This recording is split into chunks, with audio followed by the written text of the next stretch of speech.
भारताला मोठा दिलासा। शिवालिक पाठोपाठ नंदादेवी तेलवाहू जहाज गुजरातच्या कांडला बंदरात दाखल, तर आज जगलाडकी जहाज भारतामध्ये दाखल होणार।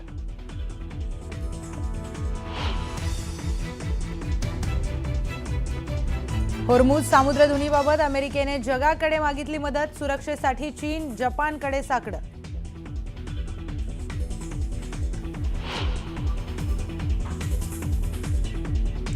होर्मुझची सामुद्रधुनी फक्त दुश्मनांसाठी बंद। इराणचे परराष्ट्र मंत्री अब्बास अराक्ची यांचं मोठं विधान।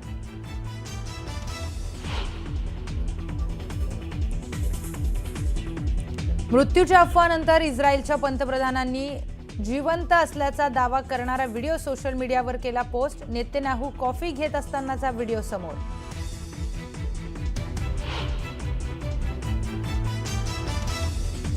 देशातील सर्व घरगुती एलपीजी ग्राहकांना ई-केवायसी केल्याशिवाय गॅस मिळणार नाही। गॅस टंचाईच्या पार्श्वभूमीवर केंद्र सरकारचा मोठा निर्णय।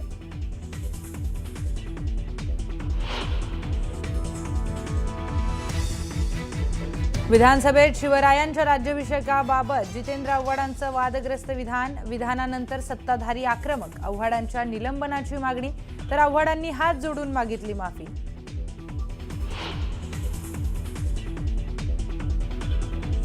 आयसीयूमध्ये उंदरानं कुरतडलेल्या वृद्ध महिलेचा मृत्यू। मीरा भाईंदरमधील सरकारी रुग्णालयातील घटना। प्रकृती खालावल्यामुळे 12 मार्चला केलं होतं दाखल।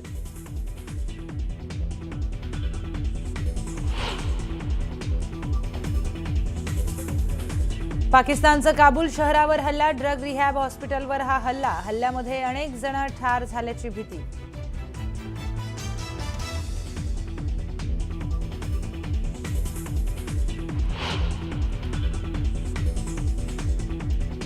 रिलायन्स फाउंडेशनच्या चेअरपर्सन नीता अंबानींचा ह्युमॅनिटेरियन अवॉर्डने सन्मान। हा अवॉर्ड रिलायन्स परिवाराला अर्पण। नीता अंबानींची प्रतिक्रिया।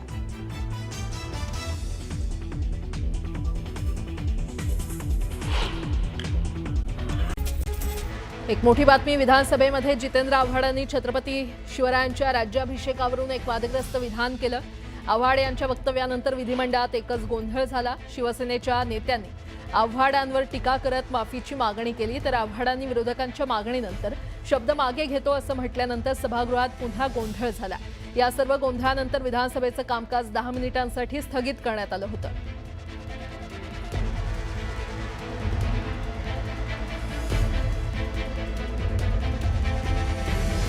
छत्रपती शिवाजी महाराजांच्या संदर्भातला जे वक्तव्य त्यांनी केले ते काढून टाका।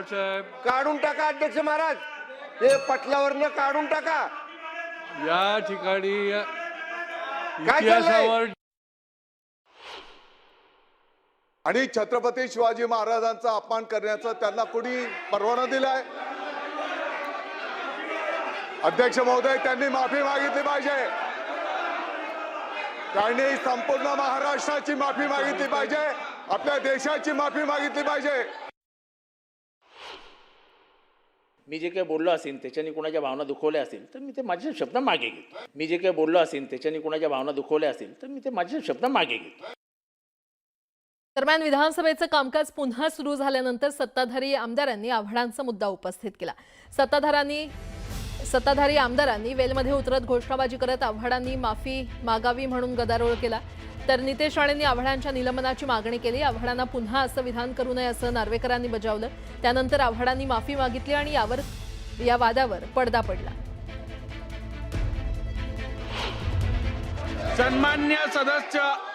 सन्माननीय सदस्य जितेंद्र आव्हाड यांनी आता भाषण करत असताना जे उल्लेख केला, जो छत्रपती शिवाजी महाराजांसंदर्भातला उल्लेख केला, त्या संदर्भात मी त्यांना या सभागृहाची दिलगिरी व्यक्त करण्यासंदर्भात निर्देश देतो। आपण कृपया सभागृहाची दिलगिरी व्यक्त करून माफी मागावी।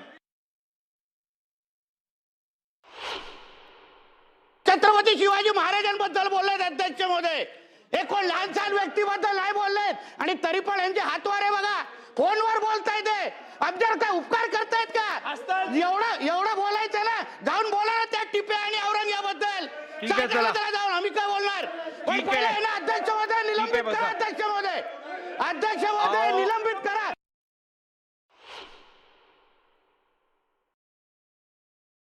जितेंद्र आव्हाड साहेब, मी या सभागृहातल्या प्रत्येक सदस्याला आणि विशेष करून आपण जे आत्ता विधान केलेलं आहेत त्या संदर्भात मी आपल्याला ही शेवटची संधी देतोय. यापुढे जर का छत्रपती शिवाजी महाराजांबद्दल किंवा या राष्ट्रातल्या महापुरुषांबद्दल जर का आपण चुकीचं विधान केलं तर मला नियम 53 खाली तुम्हाला या सभागृहातनं सस्पेंड करायला लागेल.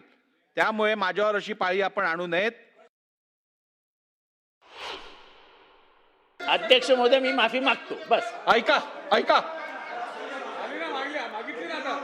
आता अध्यक्ष महोदय, चला बस. अध्यक्ष त्यांनी महोदय, सभागृहाची माफी मागितलेली आहे.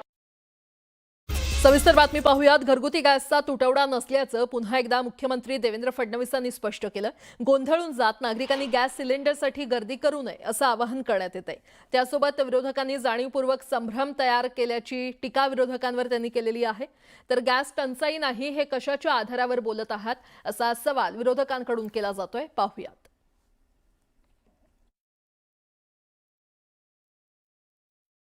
जाणीवपूर्वक लोकांच्या मनात संभ्रम तयार करायचा, लोकांना रांगेत उभं करायला लावायचं.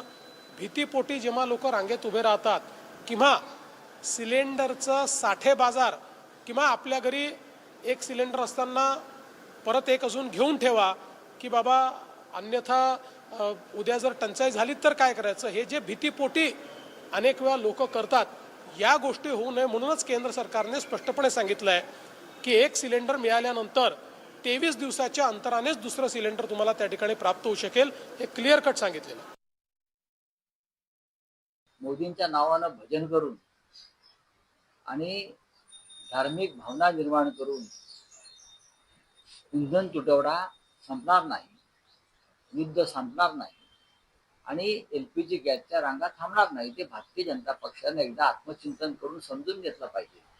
पण आता आम्ही काय बोललो की मुख्यमंत्र्यांना मिरच्या घुमतात आमच्या, ती वातावरण खराब करतात, मोदींची बदनामी करतात.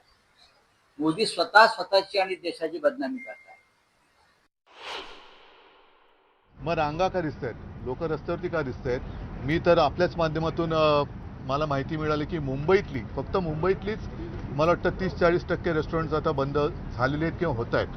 आणि ह्या सगळ्या गोष्टी जर सर्वसामान्य जनता होरपळत असेल आणि त्या जनतेच्या मुख्यमंत्र्यांपर्यंत हे पोचत नसेल तर त्यांच्या यंत्रणेमध्ये फार मोठा काहीतरी गलथानपणा किंवा सरोशती यंत्रणा आहे. जो जनतेचं दुःख किंवा जनतेच्या व्यथा जाणून घेत नाही किंवा जाणून सुद्धा त्या तशा नाहीच आहेत असं मानणारं मुख्यमंत्री जर का आपल्या राज्याला लाभला असेल तर कठीण आहे राज्याचं.